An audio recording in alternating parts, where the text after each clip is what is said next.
Ok, on va recap aujourd'hui.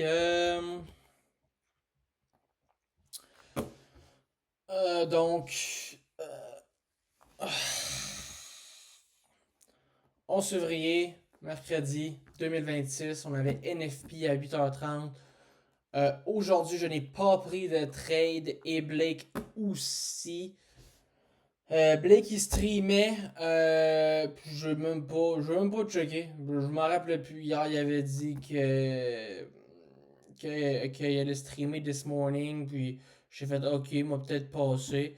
Le best vraiment quand c'est des gars qui streament, c'est de checker après qu'est-ce qu'ils ont fait, pas pendant, ça me stresse trop, je suis pas trop concentré, j'aime ça être dans ma bulle. Euh, fait que lui aussi il a pas pris de trade. So, comment il tout market open, ok? On était ici. Donc NFP, pre-market avait quand même pumpé. On est allé prendre Previous DI, mais il y avait encore ce Great Target là. Donc, on était pas mal les deux good pour des longs. Pour vrai, là, good pour des longs. Là, même chose sur Yes, on avait pris Previous DI. On n'avait pas pris ça ici, qui était encore still there. On avait les gaps. On attendait pas mal juste d'avoir une petite réaction, puis après ça.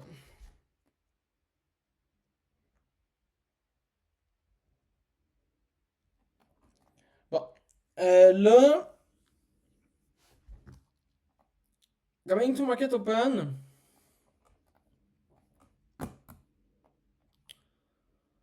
On vient, on génère du buy side.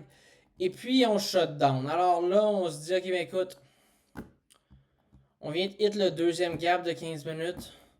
On est ici. On a une entrée ici. Moi, je la prends pas. Raison pour ça.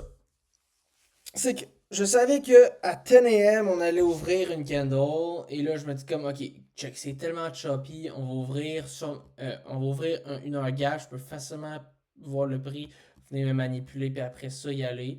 J'aimais pas ces candles là vraiment pas. J'aimais pas le fait qu'on a respecté ce mini gap là.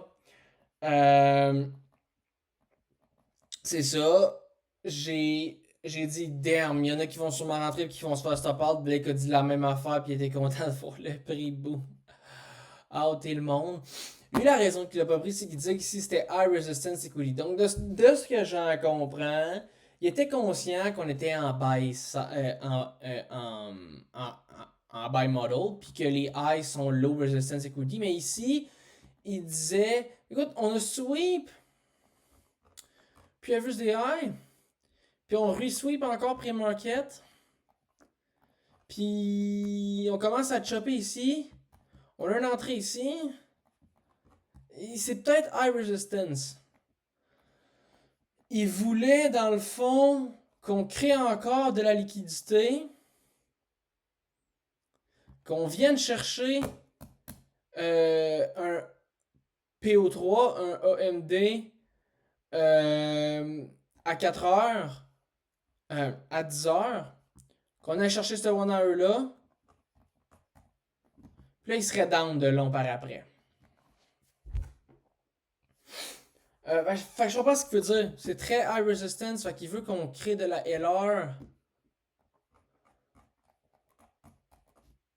Euh,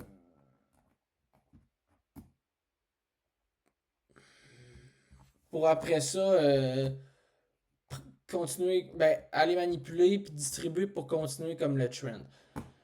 Fait que là, après ça, on tombe dans le nord, on est à peu près ici. Et là, il dit. Ici, en fait, là, ouais. Là, on est dans une heure, on est dans 15 minutes, on est dans 5 minutes. Même affaire sur IS. Il y a un 5 minutes qui vient juste de s'ouvrir. Et là, il y a ce gap-là, ici, qui se fait haut. Mais moi, j'aurais bien aimé ça. Le voir closer, puis j'aurais pas rentré.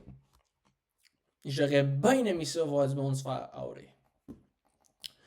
La raison que j'aurais pas rentré, c'est que là, ici, ici, c'est moins clair. On peut aller chercher news low. C'est moins clair comme... C'est moins clair. Donc là, je veux voir un inverse sur 5 minutes. Hier, c'était tellement clair qu'on aurait pu prendre une mec pour être target le 5 minutes. Là, ici, tellement pas clair que je suis pas dans de prendre une mec, je veux voir boom. C'est ça, il disait, écoute, pour long, il va falloir que je vois une grosse candle comme un CISD ici. Mais justement, t'es tellement proche du 5 minutes que tu dis quasiment que tu veux voir le 5 minutes se faire inverse. Fait que Blake, ça, il disait ça comme moi. Fait que. Ben, c'est ça. Écoute, j'aime comment Blake trade. C'est mon. C'est le seul trader que je check, pis c'est pour une raison qu'on a les mêmes idées.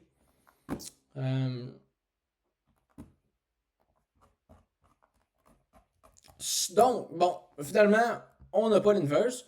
On va plus bas. Et là, from there, je me dis, mais écoute, quand je vois ce candle-là close, je me dis, ça serait le fun d'avoir une petite candle de 5 minutes, un gap, et boum, je serais down d'aller chercher ça. Pourquoi j'ai juste besoin de voir ça? Parce que c'est tout des gaps ici. Fait qu'on devrait juste les disrespect. On n'a pas besoin d'avoir un gros retrace up.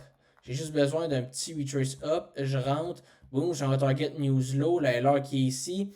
Mais non, finalement, on shutdown. Et là, je me dis, oh, on serait peut-être good pour aller chercher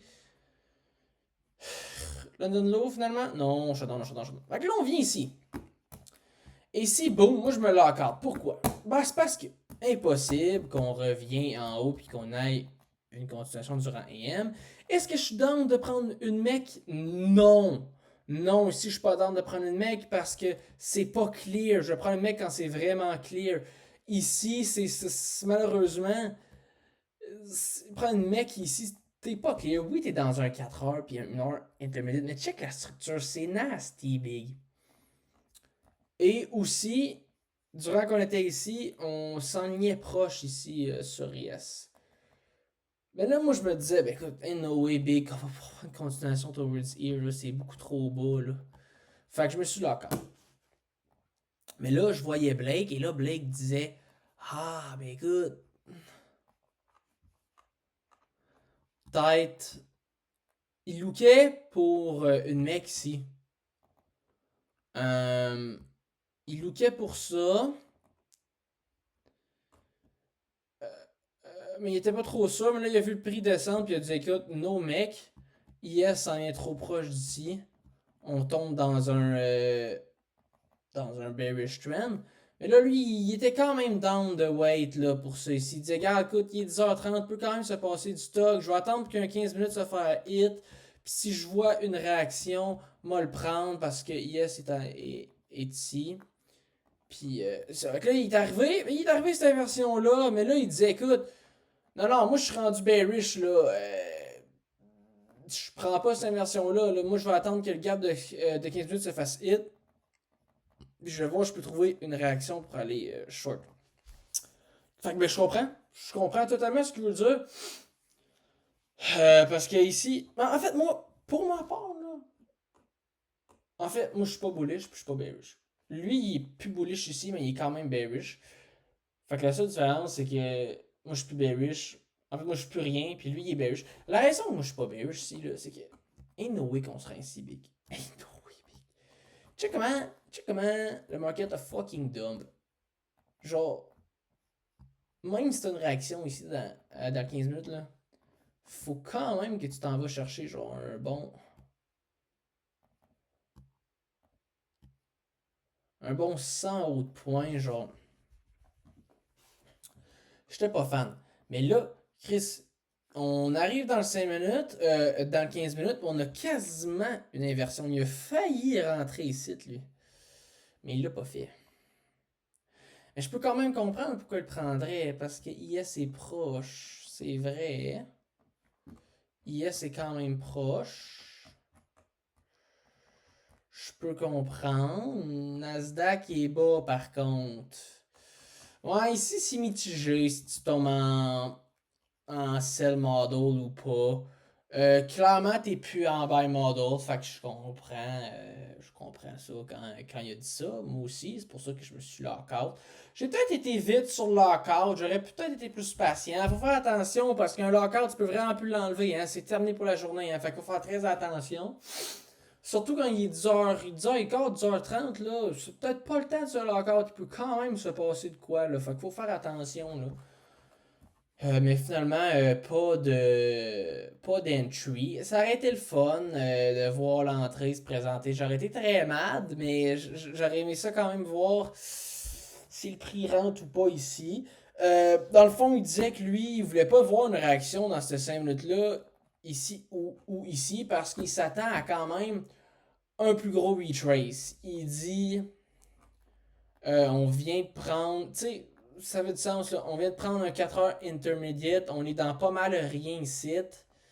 Fait qu'ici, il s'attend quand même à avoir un certain retrace. C'est pas comme ici où on est dans rien pantoute. Puis on n'a pas besoin d'un gros retrace. Puis même chose ici, dans le fond. Ici, il voulait pas juste rentrer comme avoir un petit retrace de même. Il s'attendait encore quand même un gros retrace parce qu'on venait de prendre Previous Day Low, Previous Day High qui est quand même une grosse liquidité. Fait qu'il s'attendait à un plus gros retrace, comme moi ici. Puis il aurait aimé ça voir direct une fat distribution. Il aurait rentré, target c'était ce side-là, target c'est ici. Je comprends, des fois il dit pas besoin d'un gros retrace, des fois j'ai besoin d'un gros retrace. Ici, définitivement. Euh, mais tu sais, c'est beaucoup demandé. Le prix vient de descendre. C'est beaucoup demandé de wait pour un gros retrace. Puis une belle distribution plus bas.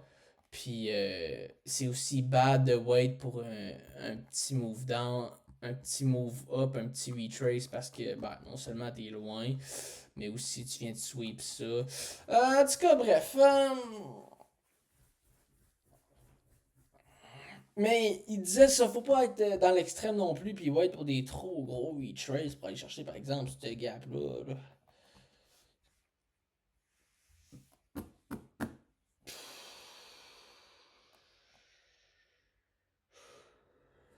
Mais ouais, c'est ça, ça dépend de qu'est-ce qu'on prend. Si on prend rien pantoute, mettons ici on prend rien pantoute, on peut s'attendre à juste aller chercher un petit move down. C'est ça qu'il disait la distribution là, c'est des petits move down là. C'est des petits retraces là. Mais quand on prend la grosse liquidité, il faut faire attention parce que là, tu peux avoir un petit retrace, une petite distribution, là, boum, tu te fais outer, puis après ça, boum, ça s'en va à ton TP parce qu'on a eu un plus gros retrace. Fais attention. Mais pour vrai, c'est ça. Je vais l'en venir ici, là, pour Lucas. Écoute, belle journée, on n'a pas tradé, on a fadé un setup que lui aussi aurait fait. Peut-être pas pour les mêmes raisons, hein. Ben, en fait, moi, je le trouvais pas beau, lui non plus, mais en même temps, il disait ici c'est high resistance. Moi, je l'avais pas vu comme un high resistance, mais je comprends.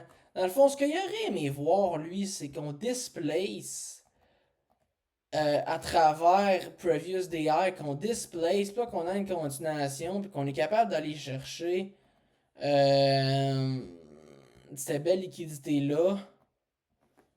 Je comprends un peu qu'est-ce qu'il veut. Je sais pas si je peux le dessiner. Ouais, c'est ça. J'ai-tu un pat? Dans le fond, c'est que si, mettons, ici, t'as Previous DI, ce que lui veut voir, c'est de quoi comme ça. Puis là, il est good pour aller chercher ça. Mais quand il voit de quoi comme ça, là, il se dit, ok, check. Je vais avoir besoin d'un plus gros retrace que juste de quoi de même. Je vais avoir besoin d'un plus gros retrace. Puis là, après ça, aller chercher. Fait qu'il dit ça peut quand même être high resistance même si on est en hutch. En tout cas, bref. C'est ça.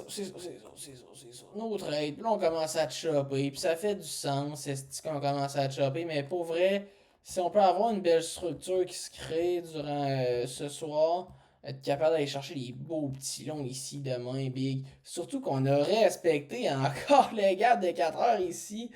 That's crazy. Gap d'une heure? Oh, on le feel good, man. Tabernacles.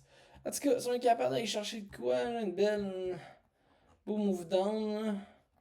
Mais là, comme qu'on peut le voir, on a tellement eu une grosse distribution que là, on est en train de chopper. Ça qui disait qui arrive souvent, c'est que quand on a une belle distribution de même, qu'on a un beau. Là, ça, des belles semaines. On a eu une belle semaine. On a eu quand même des beaux trades, là. On a pu quand même manger, comme qui dit, là. Ah, il dit c'est sûr que ça va te chopper. Ça va te chopper par après. À voir pour demain. Mais c'est ça le trade recap d'aujourd'hui.